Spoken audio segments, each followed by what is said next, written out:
ko benta ko wo ko yaho feggoto mo duɗɗa kadi ƴuwotako. J'ai mené une carrière musicale et que je suis en train encore de mener.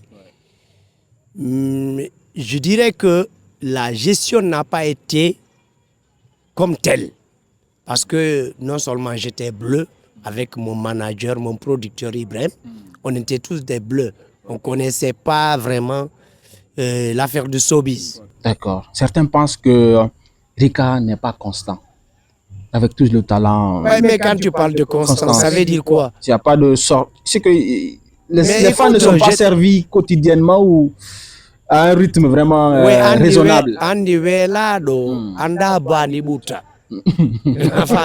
Maintenant, parlons un peu du moment de gloire. Parce que le premier album avait cartonné, on écoutait Rika partout. Ainsi que le deuxième, il y a d'autres même qui ont confondu les deux. Parce que Maïnka Djandé, ça se trouve dans le deuxième album. Bien sûr, le jus d'honneur, c'est des chansons aussi qui ont cartonné. Ça, c'est dans le deuxième album. L'album là était intitulé Fifo. Fifo. Oui. D'accord, le moment de gloire là, parce que l'homme est sollicité partout. C'était comment? C'était bien, vraiment aimable.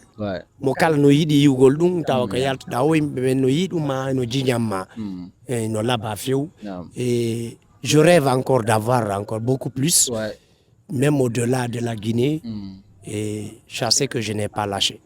D'accord, gestion de carrière. Est-ce que Rika vraiment a bien géré sa carrière? Avec tout ce talent, toute cette potentialité, et avoir eu ce moment-là de cartonner, d'être sollicité partout, aujourd'hui on n'entend plus Rika. Est-ce que la gestion de carrière n'a pas été un peu... n'a pas eu un problème derrière? Ça, je vais t'aider. Andy, ko benta ko wo ko yaho feggoto mo duɗɗa kadi ƴuwotako. J'ai mené une carrière musicale et que je suis en train encore de mener. Je dirais que la gestion n'a pas été comme telle. Parce que non seulement j'étais bleu avec mon manager, mon producteur Ibrahim, on était tous des bleus. On ne connaissait pas vraiment l'affaire de showbiz. Donc, quelque part, nous avons été bernés. Et je sais que cela peut nous servir de leçon, afin qu'on puisse quand même se relever et partir du bon pied. Mais ce qui reste clair, on n'a pas encore reçu vraiment le fruit de notre travail. Voilà, mais on ne se décourage pas. Mais il n'y a pas de regret. Il n'y a pas de regret parce que chaque chose qui se passe dans ta vie, dis-toi que c'est une leçon.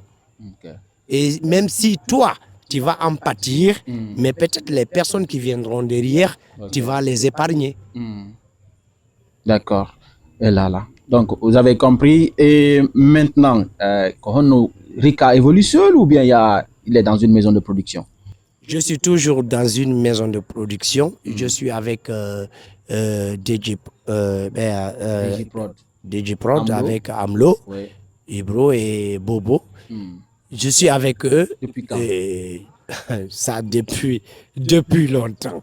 Je ne peux même pas te le dire parce que Minko Ming et Ibro foot odi. Donc haka wondo ka structure on ka di men continue. Je peux dire wata mayeta de honto foot. Mais jusqu'à présent je ne me suis pas débarrassé ou bien je n'ai pas quitté cette structure. Malgré que nous rencontrions des problèmes dedans, mais bon, je veux dire que je suis fidèle et ils sont fidèles avec moi. D'accord. Certains pensent que Rika n'est pas constant. Avec tout le talent. Ouais, mais quand tu parles de constance, ça veut dire quoi? Il n'y a pas de sorte. C'est que les fans ne sont pas servis quotidiennement ou à un rythme vraiment raisonnable.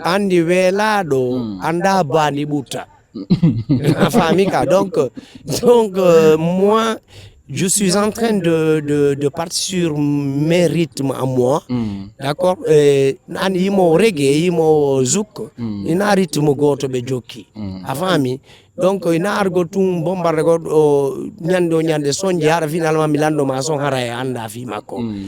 Ni similandi ke mado sur mes 10 titres du deuxième album, no titre gidi anga jentaki. No dino gasa. Nano gasa. Andi Morsang Eyo. Oui, c'est le comité des morceaux de l'album. Non, je ne sais pas le numéro, mais écoutez Eyo. Eyo. Et quel est le texte véhiculé dedans? Bon, maintenant, je deviens le journaliste. C'est moi qui pose des questions ici, mais j'ai écouté Eyo. Quand même. Eyo. J'ai écouté ça. Le rythme même vient en tête, quoi. Sincèrement, ouais. Et pourtant, la Yimika dit Eyo qui est sorti tout récemment. Et Hinani, Wanatale. J'ai commencé par ça. Par Eyo. Mais j'ai une chanson Eyo qui se trouve dans mon deuxième album. Kamainka Jande Wonidon et consort. Peut-être qu'on confond les deux. Voilà, donc c'est pour te dire qu'il y a ces chansons qui ont disparu de mon deuxième album et qui pouvaient être utilisées parce que c'est des chansons sensées. Est-ce qu'elles existent sur les plateformes de streaming? Bien sûr. Okay. Bien sûr, si vous tapez dans YouTube, parce que maintenant, en YouTube, moi, on utilisait ça avec d'autres personnes et on ne reçoit rien. Vous comprenez? Parce que ça, au moins, je vais signaler ça ici. Et nous, les artistes guinéens, surtout, communauté, on est en train de berner ceci, utiliser leurs œuvres avant et avoir de l'argent pendant que ces gens-là sont en train de galérer ici. Effectivement, ouais. Est-ce que tu vois?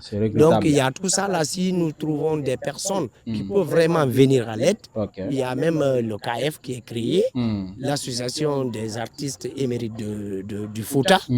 C'est des personnes qu'on a besoin pour pouvoir gérer ce genre de trucs, pour ne pas qu'on arrive à berner les personnes qui ne sont pas instruits, qui ne connaissent pas la valeur de l'Internet ou qu'on sort. Parce que tout se paye là-bas maintenant. Effectivement, c'est digital. Tout c'est digitalisé aujourd'hui. Voilà, il faut le savoir et le streaming, ça rapporte. Ça ne fait pas partie de ton émission, mais mais il fallait ça. Je le dis. Il fallait ça.